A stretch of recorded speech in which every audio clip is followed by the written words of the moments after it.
What's up, everybody? Welcome to episode 402 of Opinions May Vary. I am your host, JR. I have my co-host with me, Alex. Hey, how's it going? It's good. We're doing the distance. We are still at a distance. This is going to be the way it is for the time being. So, I guess not buckle up. That's stupid. Anyways, we are joined by two guests today, waiting very patiently on the Skype. First off, we have Adam Davis. Adam, thank you so much for coming on. Thanks for having me. And we are also joined by Jared Kilmer. Jared, again, thank you for coming on. No, thank you for having me as well. I'm happy to be here. This is going to be really fun. You are both involved with an organization that in our PAX research, pre-PAX, and then it turned into, maybe after PAX. You're both involved with an organization called Game to Grow. You were both at PAX East, correct? Yes. Correct. Which was a whole lot of fun. Did you have a good show? It was great. It was. We had a table there, so we got to meet a lot of people. Had a pretty huge panel presence there too, which was really nice. This time we got to do a couple new panels. We did one on growth mindset and gaming. So which games and game mechanics foster growth mindsets, as well as how to take what you've learned about developing a growth mindset through gaming and applying it to your real life. We're really proud of that one.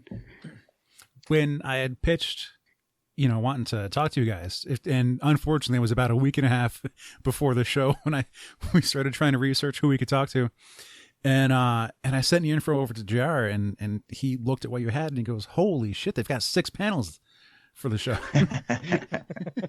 Yeah. I think my record was 6 panels in one show that I was on myself. This time, Game to Grow, as an organization, we had 6 panels, and there was a couple of us there from the organization. I was there, Jared was there, and Jared's wife, Elizabeth, who's also a part of our organization, was there too. So between the 3 of us, we had quite a lot of panels. Before we get too deep into the PAX, because I do want to talk about PAX and your panel presence, that was actually one thing that I definitely wanted to touch on. I did want to talk about the organization first with Game to Grow, just in case anyone listening is maybe unfamiliar or hasn't heard of it before. So could you give us a quick rundown of your organization and what you guys do? Sure. So Game to Grow is a 501c3 nonprofit. We're based in the greater Seattle area. The mission is the use of games of all kinds for education, for therapy, and for community growth.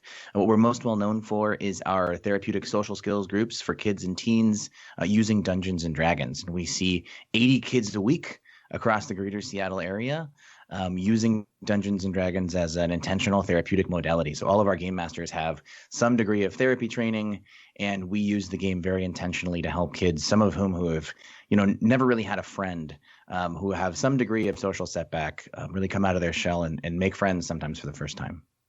That's really awesome. And we're psyched to hear that because we're fans of gaming. And since we're mostly geeks and we cater a lot of what we talk about is to, a nerd or geek audience. And a lot of us have played games. We've played board games. We play video games.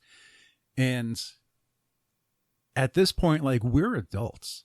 But if I didn't have one group of friends as I was growing up, I would probably never have discovered it until it was too late and I might have been bored with it. Or I might have felt oh, that's not my thing and I'm not into it. But in the past few years, it's just had this great explosion in culture of it being popular and being cool. And what was the idea to get this started? How did it come about where it's we can help people and we can use games to do it? So I was actually one of the founders of Game to Grow, along with my co-founder, Adam Johns. The two of us actually met in grad school where I was studying drama therapy and Adam Johns was studying couple and family therapy. And at the time, we were sort of running an after-school program for kids, misfit kids who had some social setbacks for one reason or another. And we were sort of facilitating a Dungeons and Dragons based after school program. And it was really sort of unstructured and the kids could GM for each other. And it was mostly just a place for them to connect with supervision. Ideally, the organization had a pretty high turnover rate. So the facilitators were sort of in and out. It wasn't a lot of intentional facilitation there. And then as Adam and I were both in grad school, we were sort of connecting the dots between the things we were learning around systems theories and psychological principles to the game of Dungeons and Dragons. And my background as a drama therapist was coming into play, where I realized that so much of what I was learning about and practicing as a drama therapist was intentionally using narrative and scene work to role play real life in sort of rehearsals for life kind of context. And we realized that Dungeons and Dragons was kind of the perfect platform for that. And so we left that organization and started a small for-profit called Wheelhouse Workshop. We started running groups. Little by little, we expanded the number of groups we were running. And then eventually we realized that for us to do more with this, we got to 30 kids a week or something like that. And for us to be able to expand that, we needed to really hit the horizon. So we switched our for-profit over to a nonprofit called Game to Grow, which is what it is now. And then over time, we've been able to hire new practitioners and train new facilitators. And that's how we brought Jared on. Actually, we met Jared at a PAX South in San Antonio, I think in 2016. Mm-hmm. And we've been staying connected ever since then. So when there was an opportunity for Jared and Elizabeth to move to Tacoma, we snatched them up. Yeah, I actually stumbled upon Adam and Adam's work with Wheelhouse Workshop at that time, at that PAX South, while I was in grad school myself, studying to become a doctor of clinical psychology. So I was working on my doctorate and studying psychotherapy at the time and playing Dungeons and Dragons on the side. It was right after 5th edition had come out. It was very approachable to a lot of people who were just entering that world. And I had already noticed anecdotally how helpful just playing that game was in my own personal life, and was able to compare notes with my friends who were having similar experiences. It was clearly helpful. And realizing it could be dovetailed with therapy at that convention was a real light bulb moment. And it's something I haven't looked back from. When you say light bulb moment, I almost wish I had my camera on so you guys could have seen my face as Adam, as you were describing kind of the point and what you do, because I admittedly am new to role playing and D&D and things like that. I've chronicled it on the show, for a couple years now, but I've been playing for I think less than 5 years. And I'm still, even when we get together, sometimes I still struggle with parts of it, the role playing aspect and things like that. But it would never occur to me. And I think that this is just, it was like my jaw dropped, hearing you say, helping kids to kind of emulate real life experiences or get ready for something that they might need to get ready for. I couldn't believe that it makes so much sense. And it's one of those things that I wish, and for all I know, it was available when I was a kid. I just didn't know it. But if it wasn't, I think that it's something that would benefit just kids everywhere, whether they may have, kind of anxieties, or maybe they consider themselves introverted or something like that. It's just, I think that is a massively beneficial tool.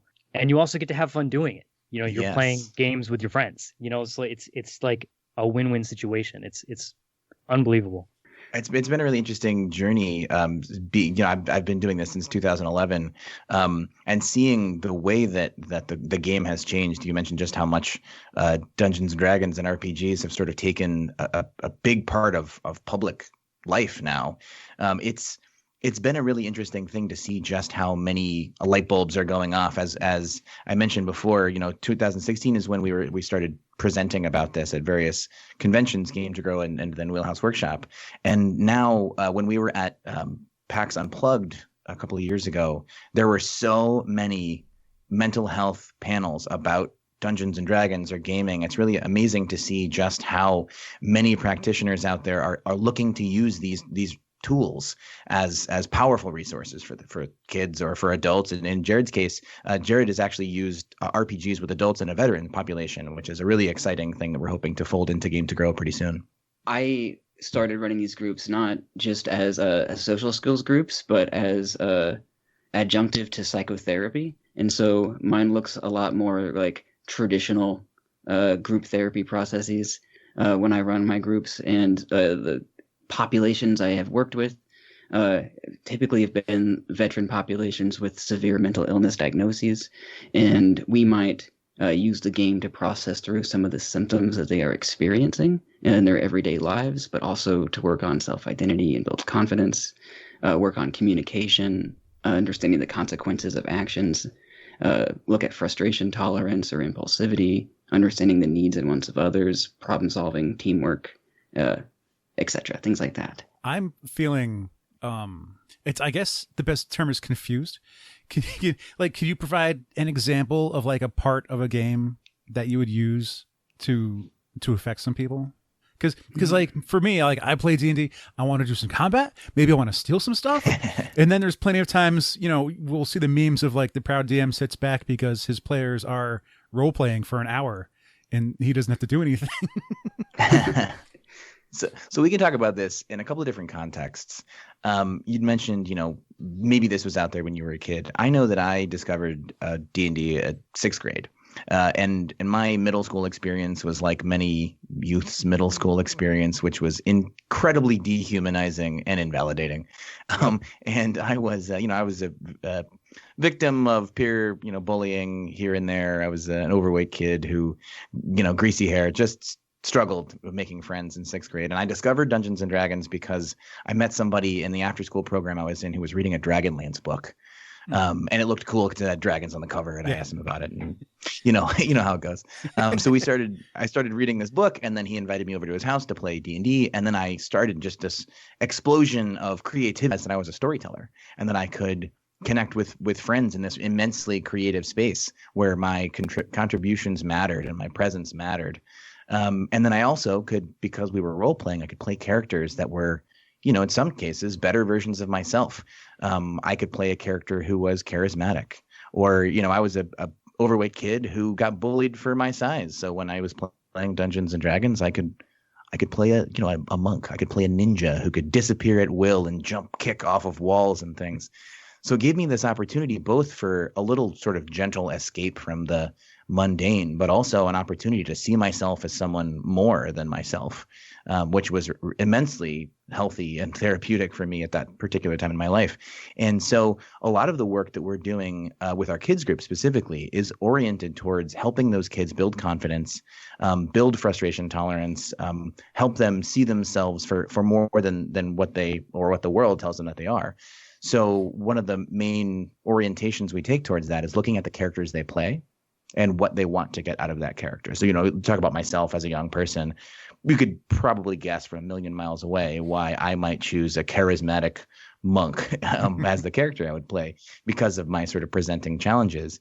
And in the groups that we run for kids, we don't do a lot of overt tell me about the problems going on in your life kind of work. We do a lot of sort of Mr. Miyagi style figuring out what their challenges are. And we do a lot of phone calls with parents and things like that too. But so a lot of our work is oriented towards helping the young person grow through their character.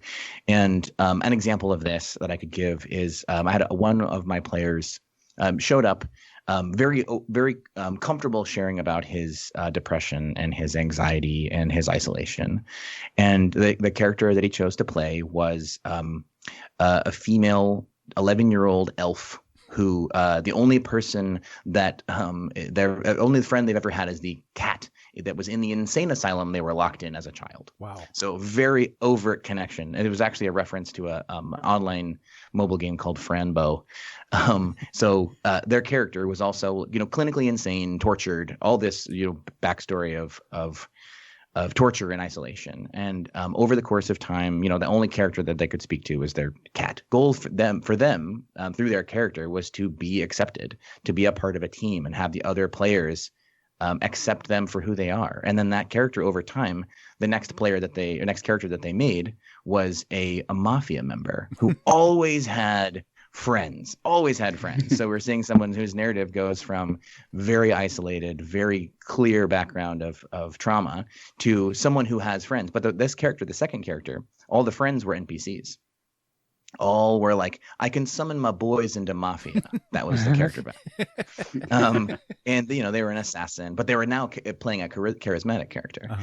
And then over time, that player retired that character, and their next character was a bard whose goal was to spread joy throughout the land. Huh. And that there's a very clear connection between the three stages in that player's life experience was going from extreme isolation and depression to now my presence, my goal to be interacting with others is to bring joy. And they were singing sea shanties. Wow, it makes me realize how selfish I can be in a manner of like, well, I don't think of other people very well. I don't think of other people as like needing an escape or needing, something to fracture reality a bit, to get away, to think about a fantasy land. Because I just do that in my own head. And then I was talking with a friend. I was like, yeah, everyone's bored because of COVID and distancing and quarantine. And it's like, well, just go into your head, man. Just go in the place where you think up your own stories and your own worlds. And my friend said, not all of us have whimsy, okay? and just you describing this is like, well, if someone's never realized, if they're not actively having an imagination to think up new things, then this program will help them do something with their head. Mm-hmm. Yeah, as a psychologist, a lot of how I think about the world and what I teach or work with people on is skills, and creativity and imagination, and that whimsy is very much a skill. We're not innately born with it, but it is something we can access, and it's something that with practice can grow and get stronger over time. And if left alone, is something that can atrophy and may need to be built up again. One of the things that I find, I've run one game in my D&D role-playing career. I just did a quick one shot, and I used up every idea I could possibly think of, and now that's it. That's all I could do. But there's a lot of improvisation involved in just running a game in general, not to mention when you're actively trying to help someone maybe work through something. Do you find that there is, like, do you ever struggle with, or did it present a new set of challenges? Because you're improvising the game, but also you may need to improvise how you're approaching someone and how you want to work with them. So our work is very intuitive.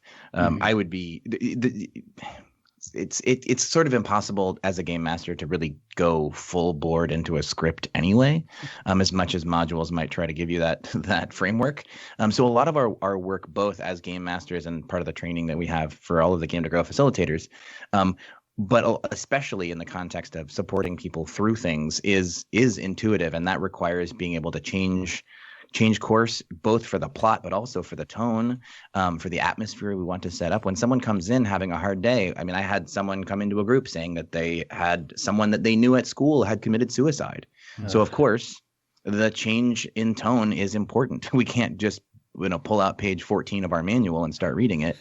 It's important that we provide space, and to do some degree of processing in those contexts. But also, maybe today is a day where we need to have a silly side mission instead of pursuing, the downfall of the evil Lich King.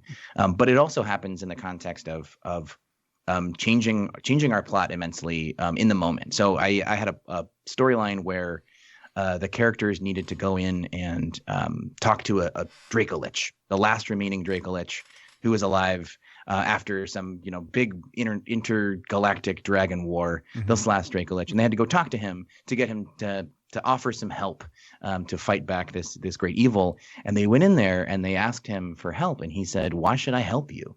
I'm the last of my kind. I have no kin, no family. What do I have to save this world?"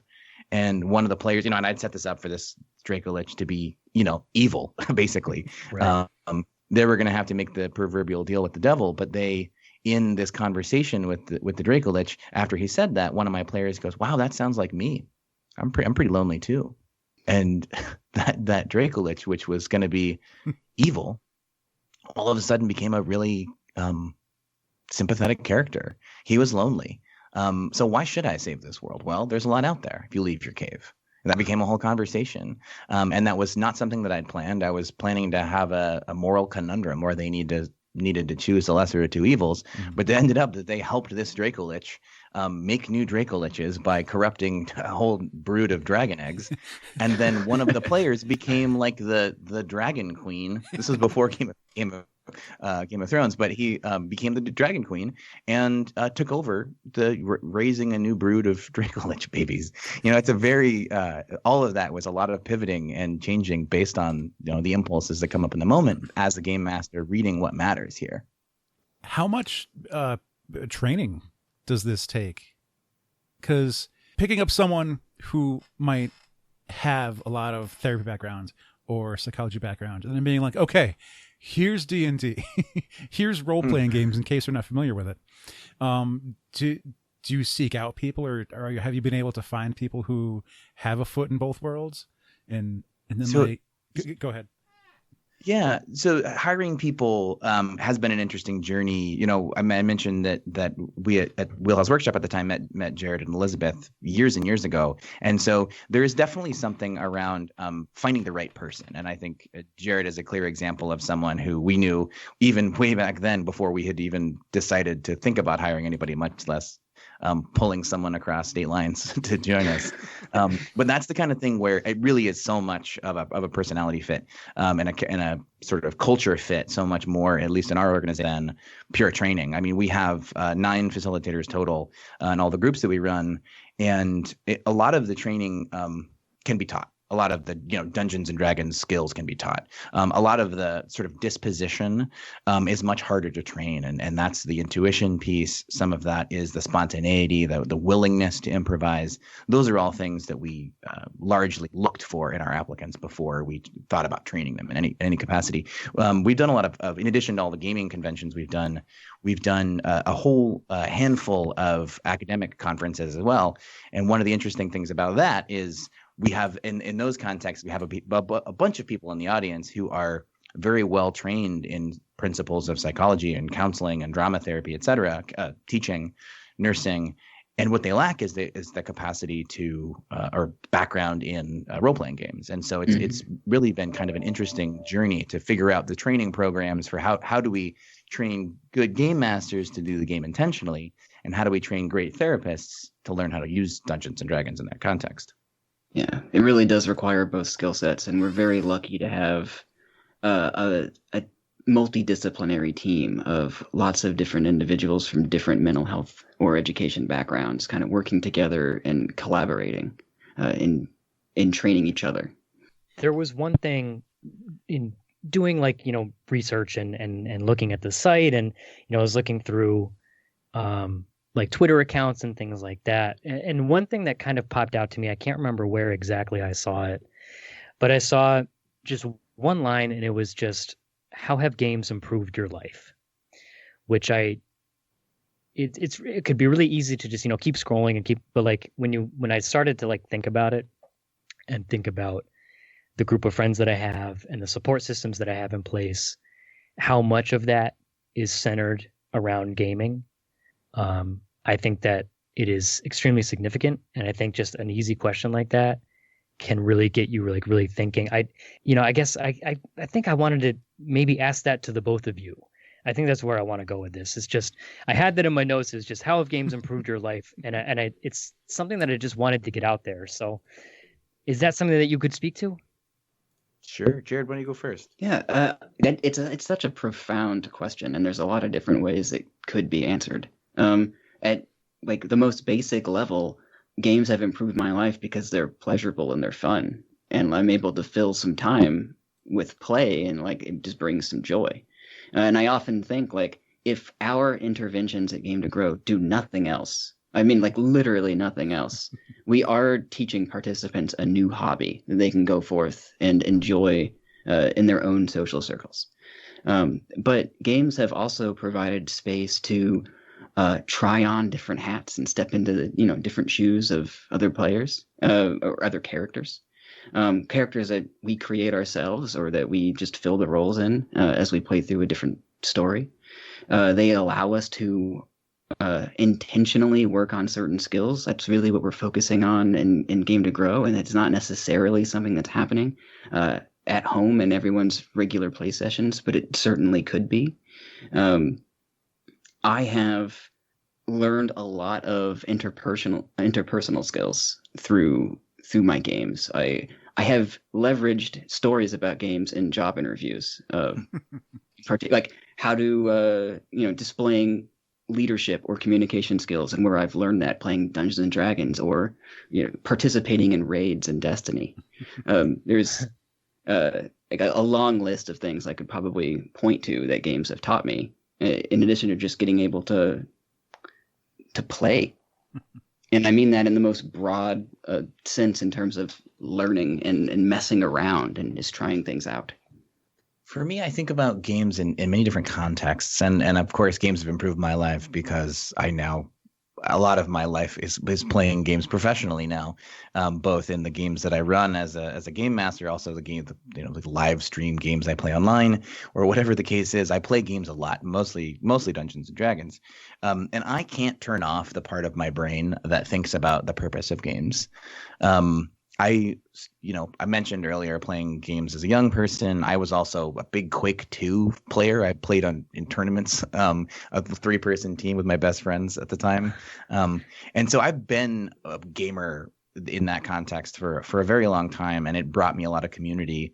And like I said, I can't turn off that part of my brain that thinks about what I get out of games. And so I was in my early 20s, and a friend of mine worked at a game store and brought home Race for the Galaxy.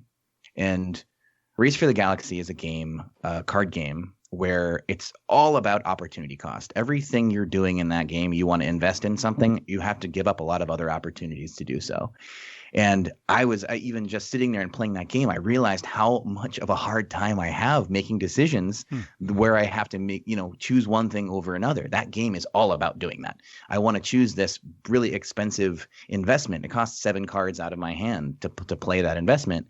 I have to give up 6 other opportunities to make that happen. That's like a really hard thing for me as a person to deal with in a lot of my life.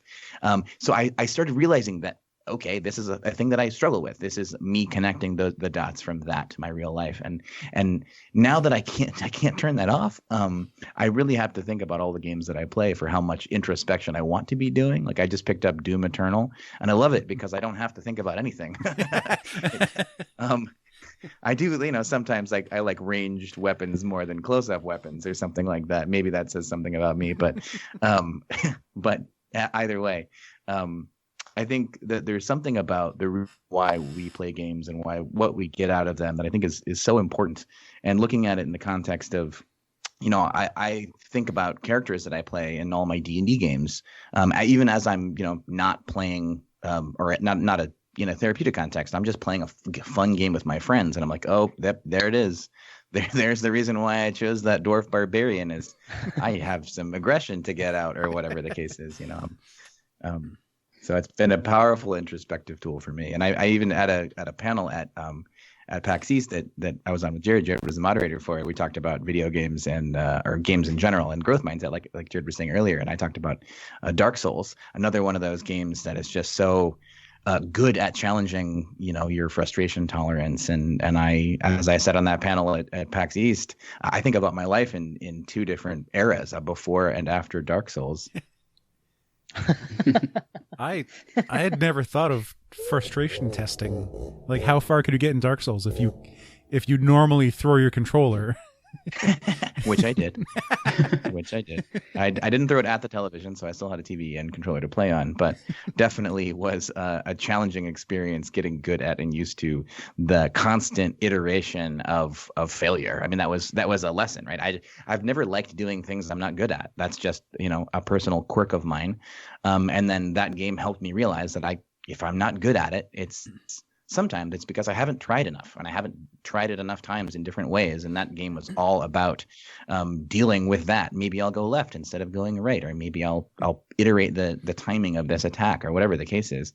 But that was a really profound opportunity for me to reflect on that. That was, I think, similar time in my life that I was playing Race for the Galaxy. And this was all when I was in grad school, when I was putting all these pieces together and starting Wheelhouse Workshop back then too. Yeah, I had a similar experience. I played Demon Souls just before Dark Souls, and I distinctly remember the sense of pride at the end, and like the whole way through, like it was probably not going to be something I could finish. Is touted as being way too difficult, and so the whole time I was just clawing for the next step, and when it was finally over, like I felt like a different person. I still remember what that felt like. It's an unbelievable like sense of accomplishment because I've been playing video games my entire life, but I am like standard. I am not talented when it comes to apparently talking today, but video games in general, like, playing my friends in Smash Brothers, like I might win every now and then, but for the most part, I'm pretty average. Average is the word I'm looking for. But like, so playing a game like Celeste, which is a very, notoriously difficult platformer, where you have to embrace failure. You're gonna, unless, there are speed runs of it where it's just insanity, but chances are you're gonna fail, and you're gonna fail a lot. But beating that game was one of the most like rewarding sensations because like, yes, while I'm not great at video games, I'm very average at video games, I was able to beat this notoriously difficult one. And like nobody helped me. There were no like cheats. It was all me, and the boost of like morale alone when I didn't even know what was happening at the time. Like it was just like, oh, rad, that's cool. But like, looking back on it, I think it was like important to beat that game. And not only, there is a lot of subtext in the game as well, like with climbing the mountain. I'm not sure if either of you have ever played Celeste, but I love it. I love that game right too. one of the best games like I've played in the last like 5 years. Absolutely love that game. But like it's just rewarding, and like whether you I didn't even realize it at the time, like kind of what emotions it was making me feel. So it's just, I'm not sure where I'm going with this one, but it's just I totally get that sense of pride and motivation, I guess. Oh, that game in particular has so much mastery drive in it that it really encourages you to try again and do better every single time, especially if you can turn on some of the challenging features there. You can sort of choose your own challenge level with that, which makes it really if you're someone who likes to play games for mastery, then that's a good one. Never beat the I never beat the core, but I beat the main storyline. That's all I care about, and I collected all the gems. Grabbed a couple strawberries. I abandoned that rather quickly. Yeah. I did too. Yeah. Yeah. Some of those are, my brain can't even begin to think about how I would like try to get them. It's ridiculous. And that's the mountain, right? Yeah, exactly. Oh, more breakthroughs. You had mentioned PAX a moment ago. We talked about a little bit at the beginning of the show. PAX is a show that we hold very dear, especially me. I've been a big fan of Penny Arcade since early high school. I really enjoy that show. We've been to a bunch of Easts. I went to the first 2 Unplugs, and I went to a South a couple years ago as well. And it's just, it's the environment and the people. It's all fantastic. And like Alex had mentioned, your group did six panels this past year. Is that correct? I think that's correct. And that's just at one. It's just at one PAX because you do multiple PAXs.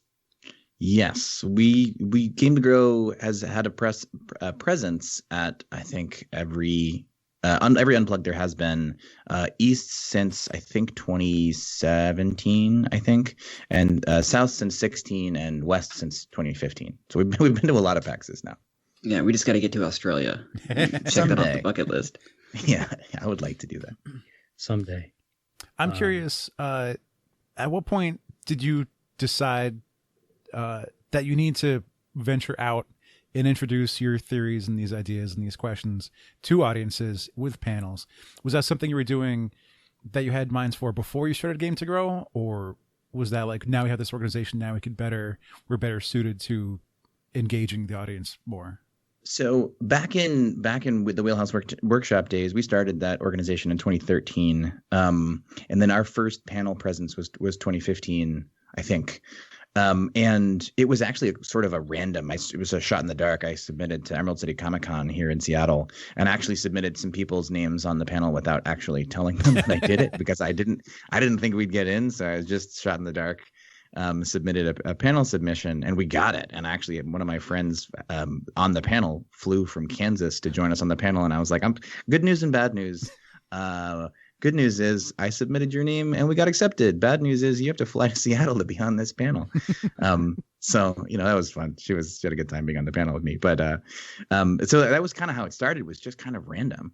And then when we got our first PAX West panel, PAX Prime back in the day, it was like the hugest feather in my cap, because I'd been going to PAX West or PAX Prime since 2009 or 2008. So I was a big fan of Penny Arcade, also from my own college days. So it was this huge opportunity for us to be sharing what we were doing, and we really wanted to take up a stance where we kind of have been on the cutting edge of this modality, this therapeutic modality for this whole time. And what we realized when we were presenting about this is that we weren't the first people to do this by a long shot. There have been people using games intentionally, Dungeons and Dragons or otherwise, for decades. And what was unique about what we were doing with it is we were talking about it. And a lot of people had wanted to come up with their own modalities and sort of keep their cards close to their chest and not tell anybody about it, or to have, really complex, intellectual property agreements and things like that. And we just wanted to talk about it and share it with the world. So when we first started presenting about this, we had, full audiences at PAXs. We were at PAX, our first PAX East. We had like 400 and something people in the room talking about that, which is on our YouTube, actually, to listen to that one. But it's been a really interesting thing to really want to share. We want more people to be doing this. That's the mission of Game to Grow, is to help people around the country and around the world start using games intentionally. So we've done, trainings and consultations through teleconferencing to every continent other than Antarctica. I think the last count was like 15 countries around the world we've done video chats with to help people start their own programs, be it as small or as large as ours. It's been a really fantastic thing to see just how much and how quickly it's spreading now. Yeah, what was really striking to Elizabeth and I as we were entering this world is, no, none of us were the first ones to start doing this work, but it was striking how rarely people were talking about it, discussing it, researching it. As a psychologist by training, a lot of what I care about is evidence-based practice, and that there is proof that what you're doing actually works. And anecdotally, we have a ton of data that suggests that our interventions are really strong and successful. But because people haven't been talking about it for decades, before Adam and Adam started doing it, the research is still very much in its infancy. And so it's important to start building the community, getting people connected, implementing research projects, and creating that evidence base and that conversation. It's been pretty great. Also, we've gotten some good press on Wheelhouse Workshop and Game to Grow, especially. We've been in the New York Times and BBC and a couple of pretty big opportunities to get the word out, which has been really helpful also. So we're seeing as the word starts to get out, we're getting more people reach out to us for consultations to get their own program started or whatever, and that's been really, really cool to see. I was actually at the North American Drama Therapy Association conference in November, giving a presentation there with 3 students who were studying drama therapy at various universities around the country. And their focus in their drama therapy studies is the use of role-playing games for therapeutic outcomes. And they had come into the field because of going to a panel or seeing a panel online that had been recorded at a PAX. So there's so many sort of, multiplier effects of talking about this, that the work is, half of the people doing this now have no trace back to us. It's the multiplier effect. This is what's so cool about being a nonprofit around this, is that we want the world to be doing this more. And I love, I've actor by training before I got into any of this, and I love applause. I love paneling. I love congratulations and to see my name in the marquee or whatever. But I also really love the fact that the world is becoming better because people are sitting around a table and creating stories together in the way that we used to do around campfires. This is something that is brand new and something that is primordial and ancestral at the same time. And I think there's something really magical about that. Kind of touching back on what we had talked about a little bit before, with gaming and role playing just crashing into the mainstream. We see at Penny Arcade, they fill the main stage with Acquisitions Incorporated, and you can go and you can just watch people play D&D, which I never ever thought I would be into. And now like as soon as the schedule is out, it's when is that kink? You know, like who's going to be on the panel? Who am I going to see? And then, you know, if I happen to not be able to check it out, if it's on it, because, you know, we typically don't go for the entire show, but, you know, it's okay, guess I'm live streaming it. You know, it's just, it's one of those things that I never thought I'd be so in, you know, and then you see Critical Role makes, what did they make? Like $8 million or something like that on their Kickstarter. Oh my God. I feel like I got into this like right when everyone else did, which is cool. But like, I'm just, it blows my mind to see this kind of stuff. And then also seeing it flourish at a show where I think, you know, PAX, I think it's always had a tabletop. I mean, I unfortunately haven't been going the entire time. I think East started in 2010 or 11. I can't remember. But like, I always thought of PAX as, yeah, it's where you go play video games and it's cool. Mm-hmm. But now like, I spend most of my time in like the tabletop area. I seek out tabletop themed things. It's just because like the video games are cool. Definitely gonna go play those. But like the tabletop is just kind of taking over. I don't know. Like I don't know if from your, it seems like this is gonna sound so dumb, but it's because you guys are smarter than me and Alex. Or excuse me, Alex and me, and trying to sound smart. What do you attribute to this just kind of success, this mainstream awareness of role playing D&D and tabletop? That's a complex question. I think that there's a lot of it that has to do with the fact that those of us that have been playing for a long time are now old enough to be influencing the market. So some of it is just pure economics, right? Jerry Holkins, he's actually a big supporter of Game to Grow. He's a geek who's now a tastemaker. And I think that's a big part of it. Colbert played D&D, right? We have so many people now who can talk about it, and it's no longer this mark of shame because we're not in middle school anymore. You know, now it's a thing where people who are charismatic, who are innovative, those are all things that are necessary to be successful and to have a good time playing D&D. And so those qualities, sort of like Jared was saying earlier around his job applications, those are skills that are important. To be innovative and to be creative and to think on your feet and to make a plan, use all that executive functioning, but then also when that plan goes awry, how do you adapt? Those are all life skills. So I think we're now seeing so many creative, influential people open about their experience playing Dungeons and Dragons that I think that's a big part of it. The fact that we can see that games like D&D, but also video games, aren't for people sitting by themselves in their basement, sort of the stereotype. You can look at PAX. Even look at Gen Con, some of the other gaming conventions, and see this is actually a profoundly social experience, profoundly community oriented. There are people who show up at PAX or any of the other conventions, and they want to talk about whatever T-shirt you're wearing because this is about shared excitement and enthusiasm around some sort of cultural connection point. I think that's the reason why I think it's so important. We could talk about economics and the pure market driven things, but also. I think games are magic. Yeah. I would also want to add, though, like you talked about how we're not in middle school anymore. We're all grown. I assume that there are more adults that are comfortable and supportive of role-playing games than there were in the past. Some of the social stigma has diminished over time. The satanic panic has lessened. A lot of the myths that surround role-playing games that you have been like in the media for decades are starting to shift in the way they present. It's not all like unsocial individuals in their basement anymore, which has not ever really been the case. It's just been the perception. Mm-hmm.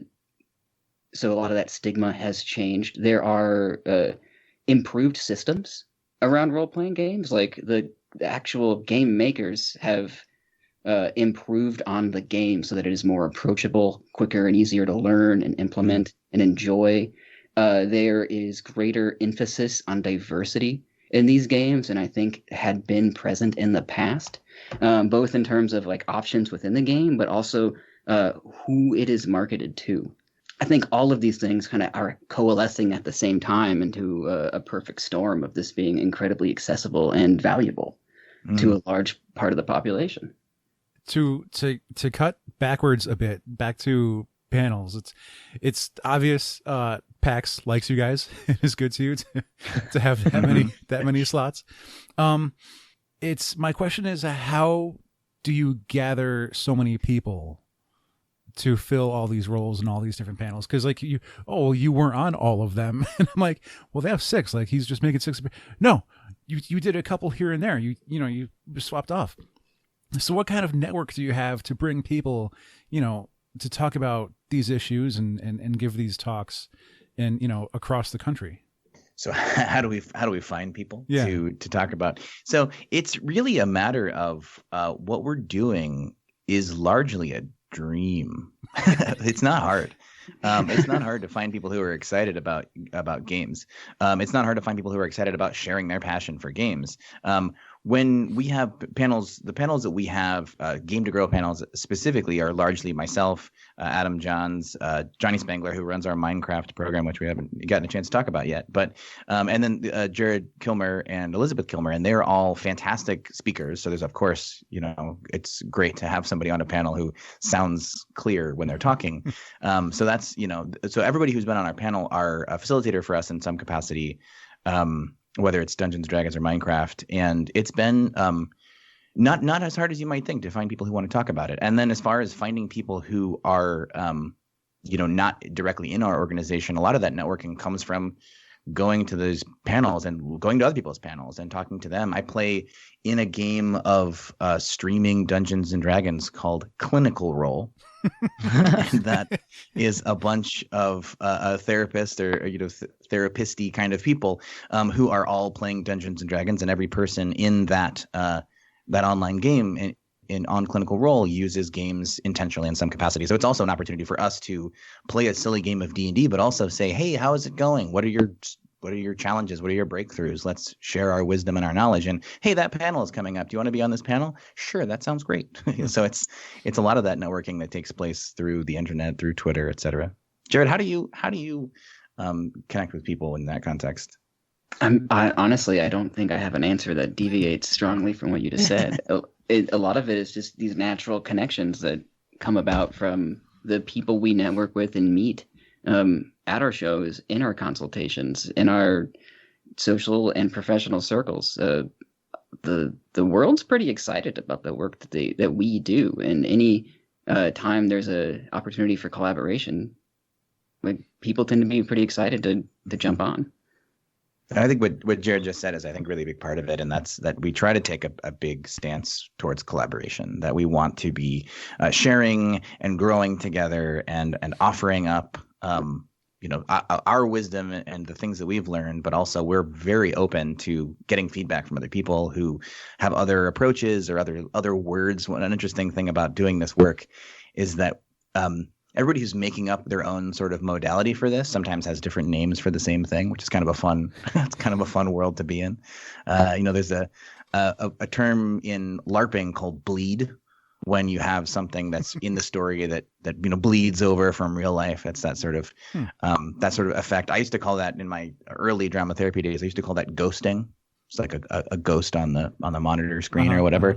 And we all have our own little names for these things. And it's transference in psychology. Mm-hmm. We call that narrative transference now that we've actually have a name for it, other than my fun little jargony words. I wasn't at the PAX panel, but I was on the episode where JR and Joe talked about the review and what they did get to sit in on. And one of the things that would deviate from other panels I've been to, where it's just a couple of doofy podcasters like myself or something, and they're saying, yeah, they went to the Gatekeeping Makes Look like an Asshole. And as they're introducing the panel, the number of times that doctor came up in someone's title gave it a lot of credit. Sure. And it's like, oh, they're not just some people. Like these are people who've gone to a lot of school to talk about what they're talking about. Thank you very much. Yeah, I try to pick out at least one panel a day, because it's amazing how I'm going to go to all these different panels, but then the day just flies by. It's unbelievable. So I can't even imagine doing 6 of them. Like where is the time? And then you also had a booth at PAX as well that you had to man. I mean, I can't give enough props, but I did check out. I went to the first half of the gatekeeping makes you look like an asshole panel, and immediately, like Alex had pointed out, it was doctor, doctor, doctor, doctor, doctor, and I was like, okay, I am out of my element because it's, because it's. I think that was a subject that we've all either dealt with, experienced, or maybe whether we knew it or not had had taken part in. I think I would be a massive liar if I said that I had never gate kept, or whatever the past tense of gatekeeping is. It's just, but I like to think that people can learn, people can grow, learn from their mistakes, whether it was intentional or not. So sitting on that panel was, especially at a time when I was already exhausted, I was like, wow, now my brain hurts because my brain's exhausted. But it was, I'd highly recommend checking out a panel like something that maybe outside of your wheelhouse. Like first couple PAXs, I was like, oh yeah, I know this streamer. I'm going to go to that panel because I know this streamer. Whereas now it's, trying to branch out. So I highly recommend it. Again, all the props in the world for being able to have the stamina to even do all of that. I really appreciate what you said about gatekeeping, though. Like, I defy anyone to say that you've never gate kept somebody else from something that you love. It's kind of a natural pull to do that sometimes, and people aren't even aware of it sometimes. Right. But to be able to have open discussions about the concept, how to see it coming in the distance, how to know when you're engaging in it, and normalizing it, and not putting a bunch of shame around the fact that like humans might be naturally inclined to do that, I think was really important. Mm-hmm. Yeah. In some of the time we have left, and you had brought up Minecraft, can you just touch on what that work is for?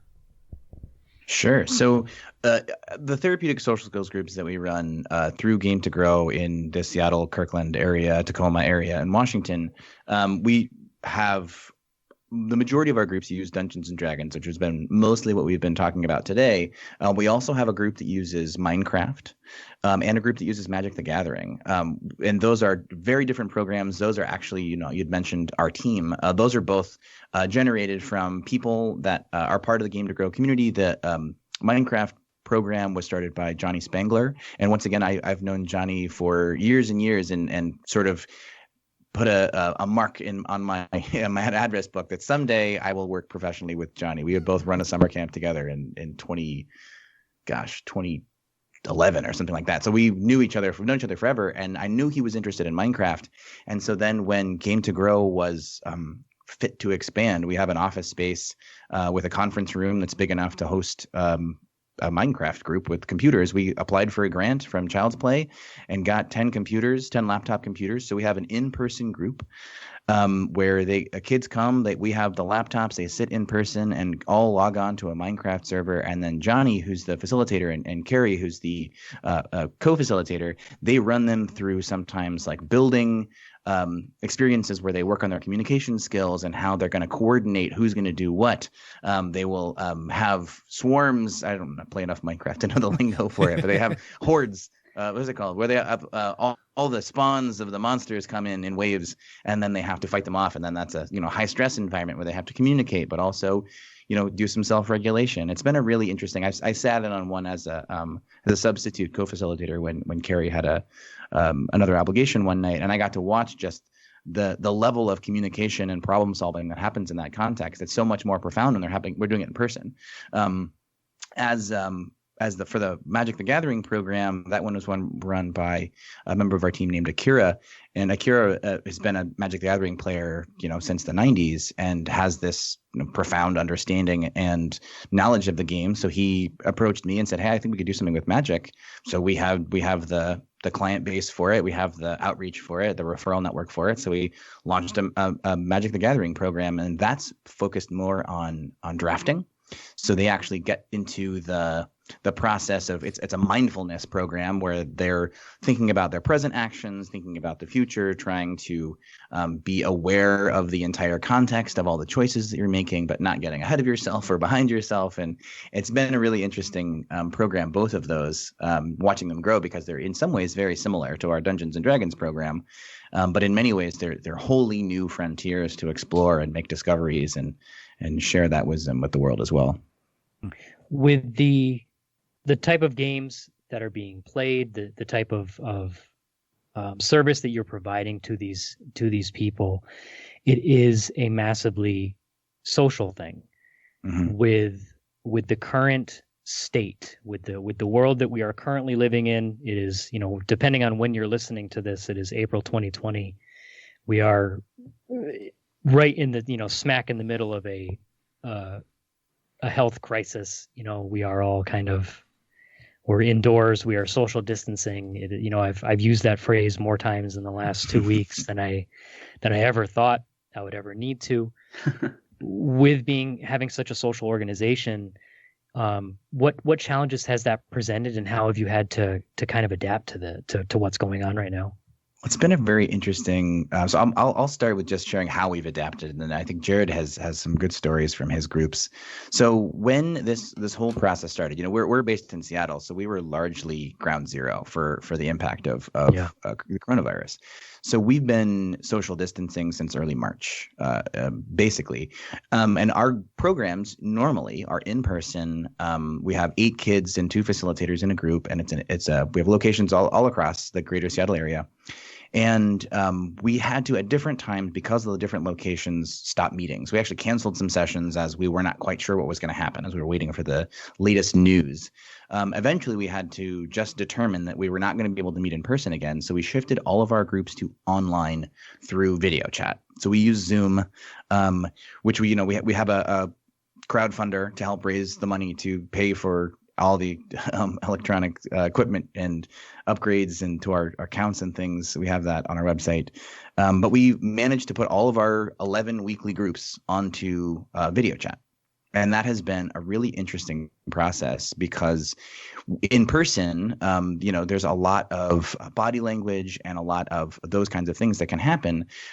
And the online space, because we're using Zoom with gallery view, where you can see, 6 faces or 5 faces on the screen at the same time, it's been a really interesting way that has shifted. And to be perfectly honest with you, I was really scared.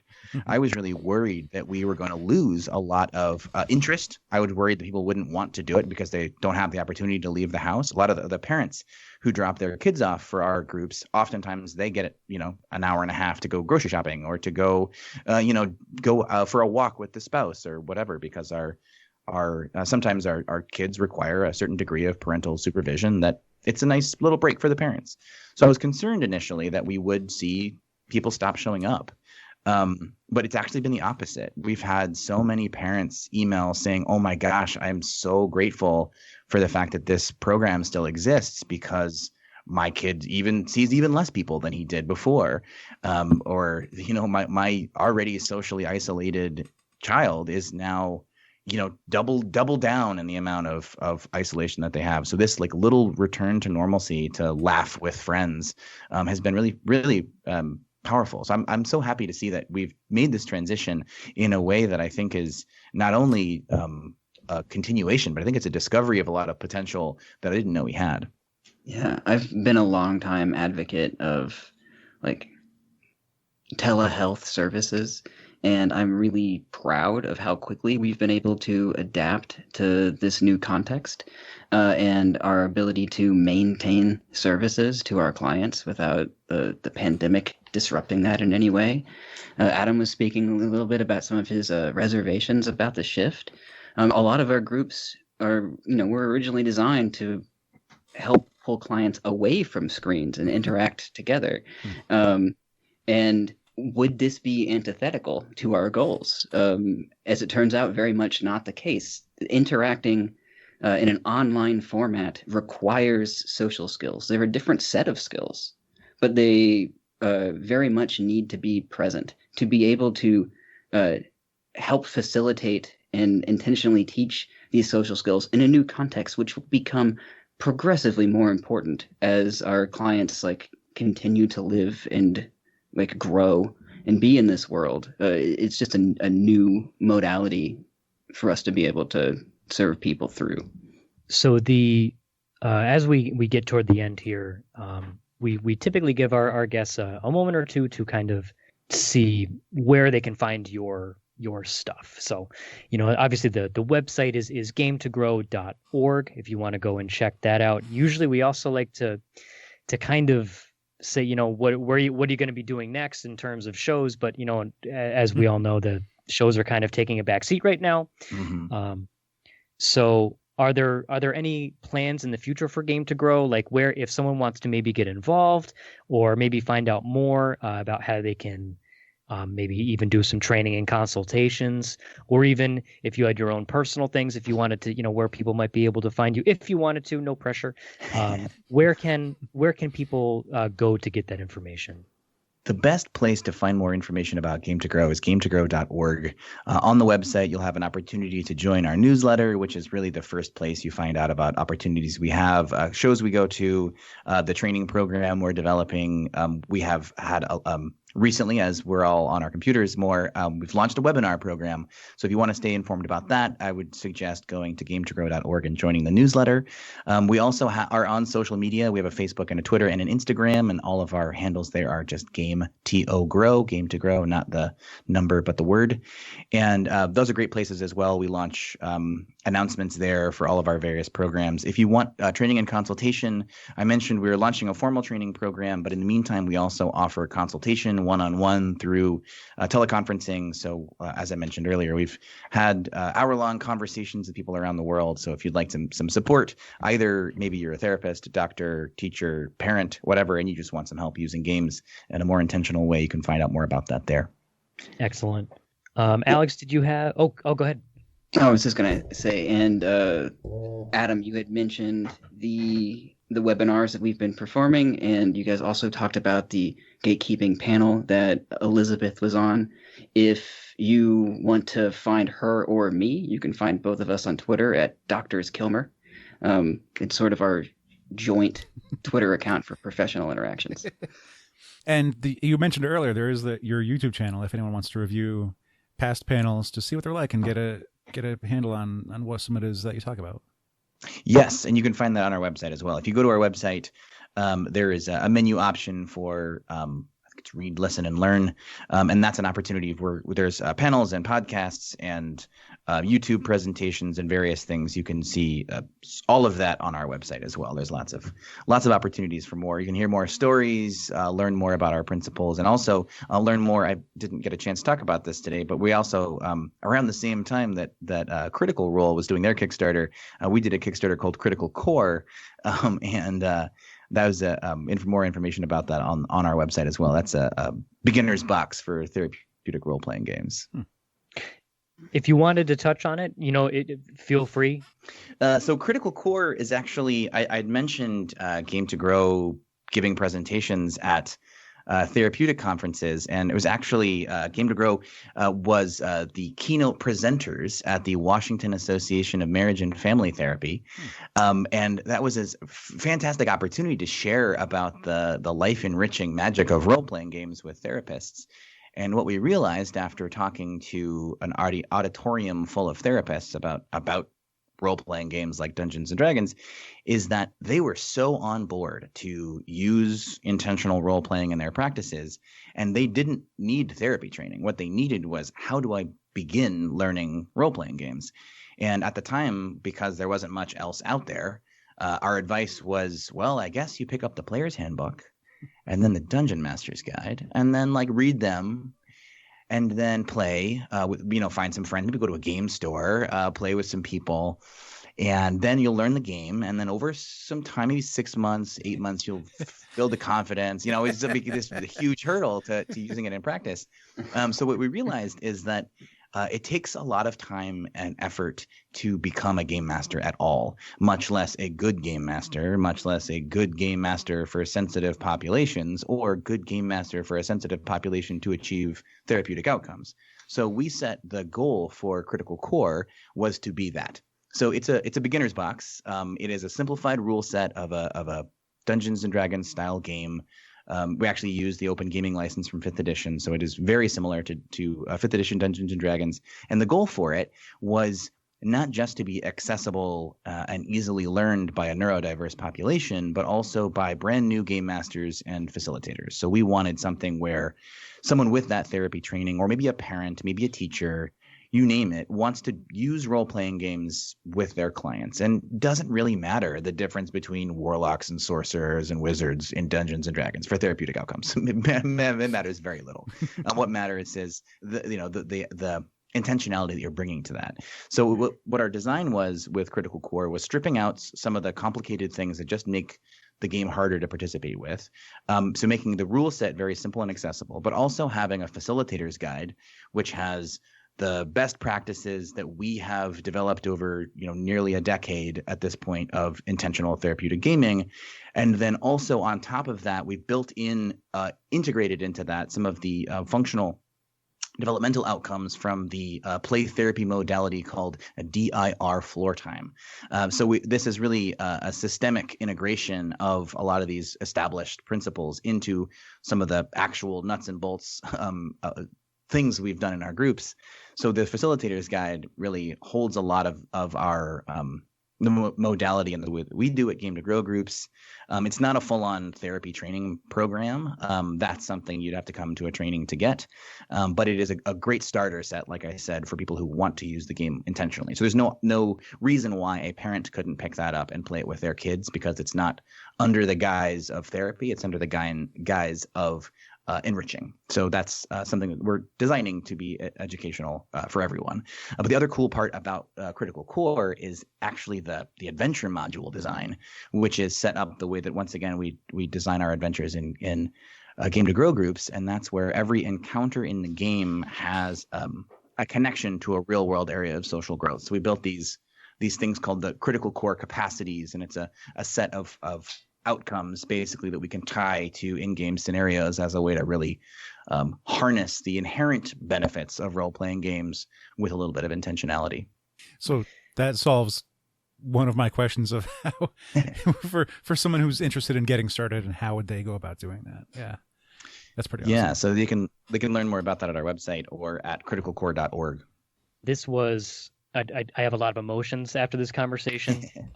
This was good emotions. Yes. It's a lot of kind of like, it's one of the few times recording an episode where my jaw is literally like opening slowly, like, oh God, I'm learning things. This hasn't happened in a long time. I love that. I had a few like, oh, right. There's been some serious self-introspection. Yeah. That's good. That's great. I feel like you need to bill us. We'll send you an invoice. We can't thank you guys enough for coming on. I think I'm speaking for Alex here. I'm just assuming he agrees with me. It's the work that you and your team are doing. I think is vital. I think mental health it has such a stigma around it sometimes, and I think the more people are open to discussing it, like I was one for the longest time, refused to ever acknowledge, any sort of like, and I don't have any anxiety. I don't suffer from any of that. I'm totally fine. But the last couple of years, it's been a lot of coming to terms with the fact that anxiety is a very real thing. Mm-hmm. It's part of the human condition.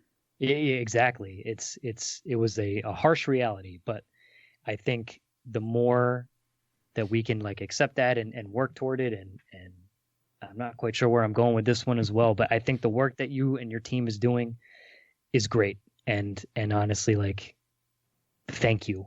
It's just because not only are you helping people, but you're getting people into rad games that could help shape the rest of their lives, and meet new friends, and it just sounds like everything you're doing is great. So again, we can't thank you enough.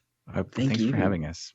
Yeah, actually, yesterday was a sort of retirement of a player who has been in our groups since I think 2015. So he's been playing in our groups for 5 years. I've been his game master for 5 years, and I've seen him come into adulthood through Dungeons and Dragons. And we said goodbye to his character yesterday. Wow. And it was like like I said, I've trained as an actor and I can have pretty good control over my affect. But I was like feeling very emotional and very raw, like saying goodbye to this character that I've known in games, the same character for 5 years. So we said goodbye to his character yesterday, and there's no doubt that was a meaningful experience for him to be there and play that character. And also for me as the game master, I think it would be a lie to say that, and I'm sure Jared would agree with me, that we are relational in this space with our players and now with you. So thank you for having us here for that. Absolutely.